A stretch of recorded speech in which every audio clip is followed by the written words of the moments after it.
Polls are open right now on Election Day in Newfoundland and Labrador. And while, like the federal election, affordability is a focus of this campaign, a deal signed with Quebec earlier this year has crystallized into the central issue. For a look at how this race is shaping up on Election Day is Turnbull, professor of political science at Dalhousie University. Good morning. Good morning.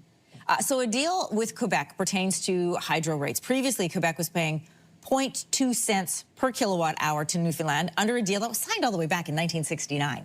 This year, the Liberals, we know, renegotiated that rate. It jumped to really 6 cents. That's a lot more than the province was making before. Why has this become such a source of contention in this race? Well, I think a couple of reasons. I mean, the financial situation for the province of Newfoundland and Labrador is quite strained and has been for a while. And so I think this deal represents an offset to that. It represents a potential way out of that. And I think the key and the thing that you hear the party leaders kind of arguing about back and forth is making sure that Newfoundlanders and Labradorians get the best deal they can. And there's some contention about whether or not that's been represented in the deal that's been negotiated and whether there should be another go at this. And at the same time, I think as the Liberal leader is trying to say, look, this is a really good deal for the province, there are other pretty heavy hitters out there like senators, former premiers saying maybe this isn't quite right for the province. And so I think there's a lot of fear attached to this, that maybe the deal that ultimately goes ahead might not be in the best interest of the province. And so there's a sense of getting it right while they can. The incumbent Liberals are led by John Hogan, the Conservatives by Tony Wakeham, and the NDP by Jim Dinn. How do their visions differ when it comes to the other central issue, which is affordability?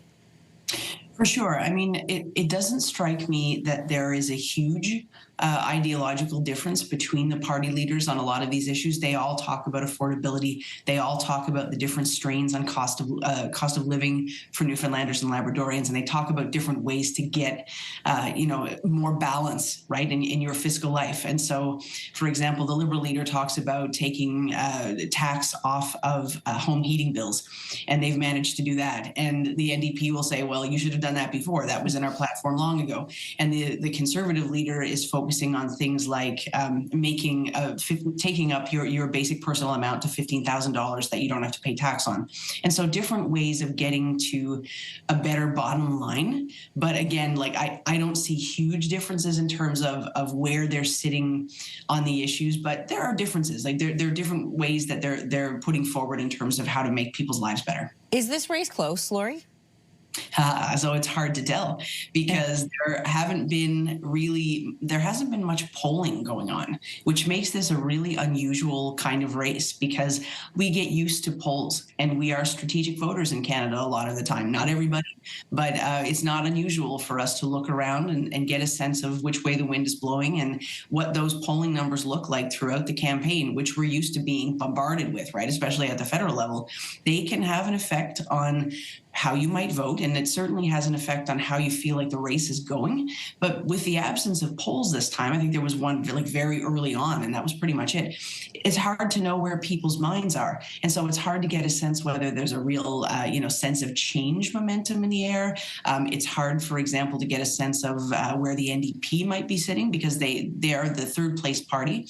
But if there's not that kind of sense of a foregone conclusion in the air, I wonder if they will do any better. So it'll be an interesting one to watch. Well, adding to that interest is the fact that there are independents in this race. The province's former NDP leader, Alison Coffin, is running as an independent candidate in 2 different ridings. It's the independent candidates that could be significant in the outcome of this race. Explain that for us. Absolutely, because there are, for a few reasons, there are 40 seats in the legislature, and at dissolution, there were a couple of vacancies, there were a couple of independents, and so the Liberals were actually down to 19 seats out of the 40. And so it could be, again, hard to know with no polls, but it could be a close race. And so it could be a scenario where if the Liberals are kind of just around that 19-seat line, that the independent candidates, or the NDP, could end up being the swing vote. And so for me, it's good that Newfoundland is an hour and a half earlier than Ontario, where I am, so we get the results early. But I think it's a really fascinating time to have a provincial election anywhere, frankly, because a lot of what's being talked about, of course, the MOU is that kind of very special issue, but a lot of what's being talked about would be the same issues if we had a provincial election anywhere right now. Well, we mentioned voting times, and just a reminder to everybody, they're 8 a.m. to 8 p.m. In Newfoundland and 7:30 a.m. to 7:30 p.m. in most of Labrador. So make sure you get out to vote where you can. Thanks so much, Lori. Thank you. Thanks for having me.